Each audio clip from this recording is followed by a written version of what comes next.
সবাইকে নমস্কার জানিয়ে বলছি, প্লিজ দয়া করে কেউ কাউন্টিং এজেন্টরা এবং প্রার্থী ক্যান্ডিডেটরা তারা ভোটিং এলাকা ছেড়ে আসবেন না। স্ট্রং রুমে যেখানে কাউন্টিং হচ্ছে, মানে সেন্টারে, সেখান ছেড়ে কেউ আসবেন না। এটা বিজেপির প্ল্যান। প্রথম 2-3 রাউন্ডে আমি কালকে থেকেই বলছি যে ওদেরগুলো আগে দেখাবে, আমাদেরগুলো পরে দেখাবে। এবং অনেক জায়গায় 2-3 রাউন্ড কাউন্টিং করার পরে প্রায় 100টা জায়গায় কাউন্টিং বন্ধ করে রেখে দিয়েছে। এবং কল্যাণীতে ধরা পড়েছে 7টা মেশিন, যেখানে কোনো মিল নেই। এটা টোটাল ফোর্সফুলি সেন্ট্রাল ফোর্সকে দিয়ে চারিদিকে তৃণমূল কংগ্রেসের উপর অত্যাচার করছে, অফিস ভাঙছে, জোর করে দখল করছে। এসআইআর নামে আপনারা দেখেছেন ভোট লুট করেছে যাতে যে সিটগুলো জিততে পারে। কিন্তু এখনও এমন 70টা সিট আছে, 100টা সিট আছে যেগুলো আমরা এগিয়ে আছি, সেগুলো বলছে না।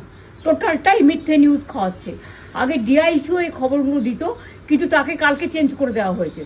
টোটালটাই ইলেকশন কমিশন নিজের ইচ্ছে মতো খেলছে, এবং সাথে কেন্দ্রীয় বাহিনীকে নিয়ে।